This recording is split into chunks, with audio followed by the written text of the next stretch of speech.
When you hear about the upper class, you might be picturing yachts, private jets, and impulse Lambo purchases. But in Canada, reaching the upper class, while still very challenging, is actually a bit more attainable than you think. In this video, I'm breaking down the latest data on net worth in Canada by class using real numbers from Stats Canada. And stick around till the end where I'll show you some strategies you could use no matter where you are today to optimize your wealth and move up. Stats Canada provides detailed household net worth data. The keyword is household, not individual, which can be grouped into 5 general categories: lower class, lower middle class, upper middle class, and finally, there's the upper class, the top 20%. Let's start by breaking down the lower class net worth, which is the bottom 20%.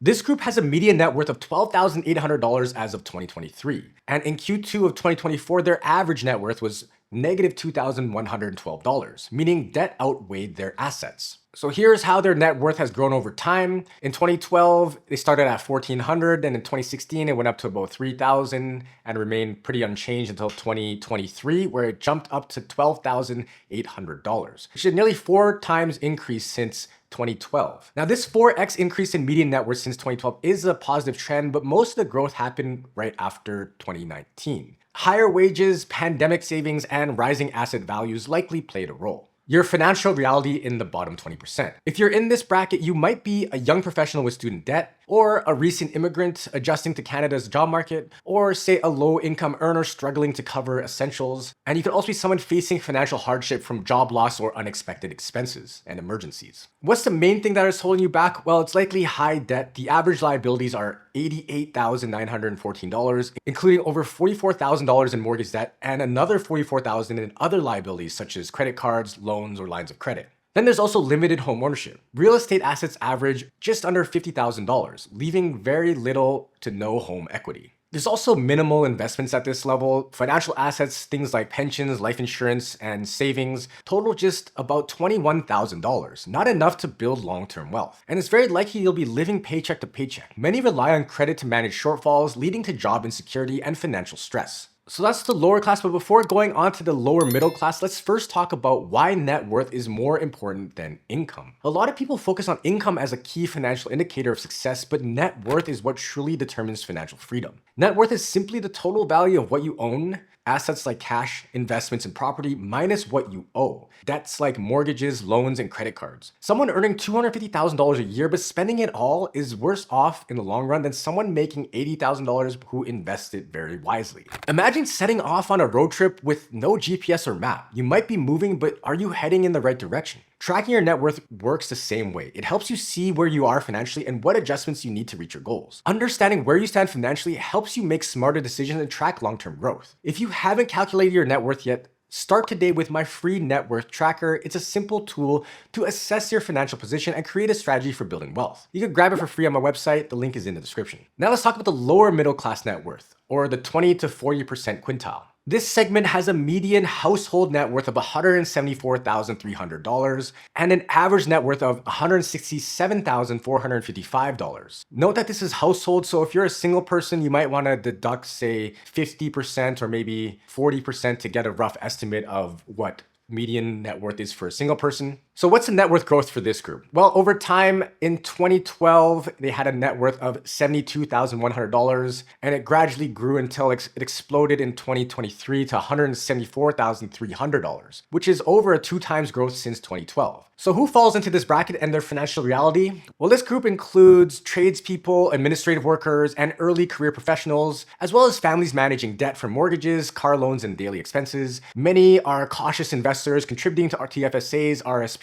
and pensions, though their wealth growth is often slow due to conservative strategies or inconsistent contributions. Home ownership is starting to be a little more common, with real estate assets averaging $169,000, but mortgage balances remain high at around $98,000, meaning much of their net worth is tied up in home equity rather than liquid investments. Financial assets total around $100,000, with $41,000 in pensions and life insurance and about $58,000 in other investments like TFSAs and RSPs. However, wealth accumulation is often limited by significant debt. They also hold about $37,000 in non-mortgage liabilities such as credit cards, lines of credits, and auto loans, which can reduce cash flow and financial flexibility. While this group is starting to become somewhat financially stable, the main challenge is breaking out of debt cycles and optimizing investment strategies to build long-term wealth. But building huge wealth is still possible at this level if you follow smart habits like Ronald Read, who was a janitor with a lower middle class income, and he built an upper class $8 million fortune by saving a lot of his money and consistently investing in blue chip stocks. The bottom line is there's good process, but reducing debt and optimizing investments is key to continued wealth building at this level. Before going on to our next class, let's talk about the global outlook for a second. If you're in one of the lower wealth classes and feel discouraged about your current net worth, it helps to zoom out and take a global perspective. Check out this global wealth calculator, which shows a single person earning $30,000 in Canada is actually in the high income group worldwide. If your income translates to about $56 per day in purchasing power parity dollars, it's significantly higher than most of the global population. We tend to compare ourselves to our friends, colleagues, or social media influencers, but globally, many live on just a few dollars a day with limited access to essentials like clean water and healthcare. Through my travels, I've seen extreme poverty firsthand, which helps keep me very grateful for what I have. Now, I know that perspective alone doesn't erase financial struggles, but it helps to reframe challenges and can motivate smarter financial decisions. Next is the middle class net worth, where most people will fall into, as it's smack dab in the middle. Now, this class has a household median net worth of $519,700 and an average of about $509,000. This group enjoys financial stability but remains reliant on employment income. Most own homes, have investment portfolios, and hold pensions, but their wealth growth depends on optimizing assets. You can see here the middle class has also experienced steady, strong growth, with net worth increasing 65% over the past decade, demonstrating consistent financial progress. The biggest gains occurred after 2019, again, driven by real estate appreciation and investment growth. I covered this in much more detail in my average net worth in Canada videos, so be sure to check that out for a deeper dive. This group typically consists of professionals, dual income households, or small business owners in their 40s to early 60s. They own homes with an average real estate portfolio of $391,000, carrying about $145,000 in mortgage balance. Their financial assets total around $254,000, including $108,000 in pensions and life insurance and $146,000 in investments, things like TFSAs, RSPs, and non-registered accounts. Despite their wealth, they also hold about $190,000 in total liabilities, including things like lines of credit, car loans, and credit cards. This group enjoys financial security but remains dependent on employment income a lot of the time. Their home equity is a major part of their net worth, making them vulnerable to market fluctuations. While they invest through pensions, TFSAs, and RSPs, their portfolios are not always optimized for tax efficiency. Their lifestyle is comfortable yet budget conscious. They can afford home ownership a lot of the time, occasional travel, dining out, and leisure activities. However, they remain mindful of budgeting and savings, knowing that unexpected expenses or economic downturns could impact their long-term financial security. The bottom line is the middle class is growing wealthier, it seems, but needs to optimize their investments and reduce reliance on real estate for continued financial security. Next up is the upper middle class net worth, or the 60 to 80% range. This class has a median net worth of $1.078 million and an average of about the same amount. This group holds significant assets in real estate, investments, and business interests. While financially secure, their focus shifts from wealth accumulation to tax efficiency, estate planning, and intergenerational wealth transfer. And their net worth growth over time, again, they also have consistent growth. They're up about 45% in just over a decade, fueled by things like investments and real estate appreciation. We can see something, and I mentioned this in the other net worth video I have, but real estate really contributes to the growing wealth of Canadians, and renters are at a huge disadvantage, unfortunately. Let's talk about the typical profile of this group. The age range is maybe from the late 40s to early 60s. Employment status is people like senior professionals, executives, business owners, or high income earners with multiple revenue streams. For home ownerships, the average real estate assets of this group is $636,000, indicating most own high value properties. And the mortgage balances average to about $154,000, showing significant home equity. For investment portfolios, financial assets total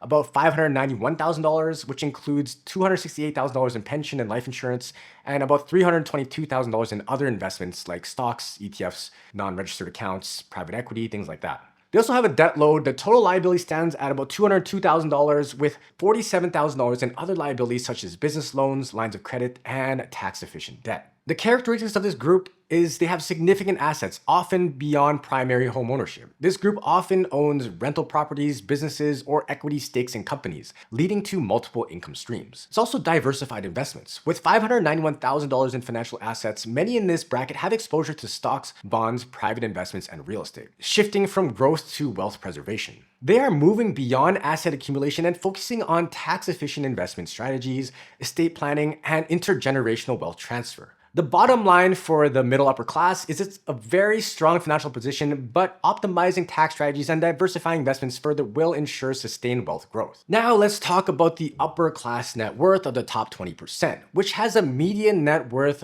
of just shy of $2.5 million and an average of $3.2 million as of Q2 2024. This group holds highly diversified assets, significantly reducing reliance on employment income. Their focus is on wealth preservation, tax efficiency, and intergenerational wealth transfer. And you can also see their very strong growth over time. In the past decade or so, they've been up about 40%, fueled by things like business ownership, growth in investments, and real estate. Typical profile of this group is typically in their late 40s or older, though younger entrepreneurs and investors also reach this level. Most are business owners, corporate executives, or individuals with significant passive income streams. Home ownerships and investments, it's likely many of them own multiple properties, including their primary residence, vacation homes, and rental properties, with over $1.3 million in real estate assets. They also hold about $2 million in financial assets, including $1.5 million in stocks, ETFs, private equity, and non-registered investments. They have an average mortgage balance of about $200,000, reflecting very strong home equity overall, and their total liabilities stand at $267,000, often leveraged strategically for tax efficiency. The key characteristics of this group is it's very diversified wealth, it seems. Their assets span real estate, businesses, and investments, reducing their financial risk overall. There's also less reliance on active income. Many generate wealth through dividends, capital gains, and real estate cash flow rather than through employment. There's also advanced tax strategies at play here. People prioritize trust at this level, corporate structures, and estate planning to minimize taxes and preserve wealth. It's also a high-end lifestyle. They often split time between multiple homes and enjoy luxury travel, fine dining, and exclusive memberships, though they haven't quite reached that private jets and champagne tier yet. That's more like the top 1 to 5%, not just the top 20. So the bottom line, the upper class has built significant wealth, but strategic tax planning and multi-generational wealth transfer are key to maintaining it. So here's a quick summary of what we went through, plus some strategies to move up. So if you're in the lower class, your key focus at this level is to reduce debt and build a financial cushion. Steps to take is to prioritize paying off first high interest debt, things like credit cards and personal loans, starting an emergency fund of at least 3 months of expenses to avoid further debt, and contributing small amounts to a TFSA or RSP to start benefit from tax-free gains. Look for ways to increase income, things like career advancement, side hustles, or doing some certifications or training. Now at the lower middle class level, your key focus here is again still debt reduction and smarter investing. Steps to take is to maximize TFSA and RSP contributions to take advantage of tax benefits. You also want to start reducing reliance on debt by paying off non-mortgage liabilities, things like credit cards and auto loans. Also invest consistently in diversified assets, things like ETFs, index funds, or maybe robo-advisors.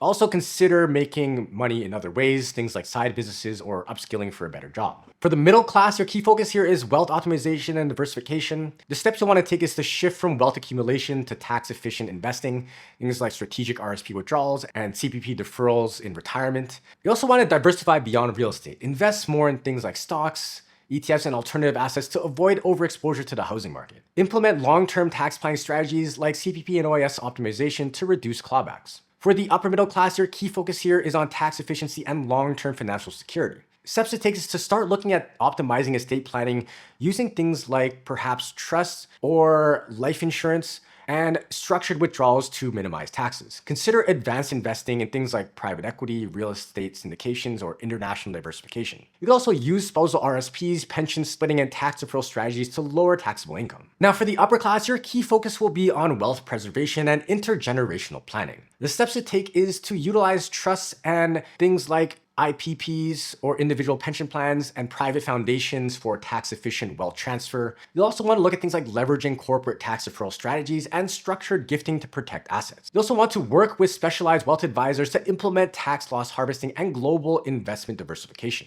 Building your net worth isn't just about income, it's about strategy. Whether you're just starting or optimizing your portfolio, having a solid plan is key. If you want to go deeper and get personalized advice, check out our services at Blueprint Financial, where we help Canadians build tax-efficient wealth strategies. Visit our website for more, and don't forget to like and subscribe for more expert insights.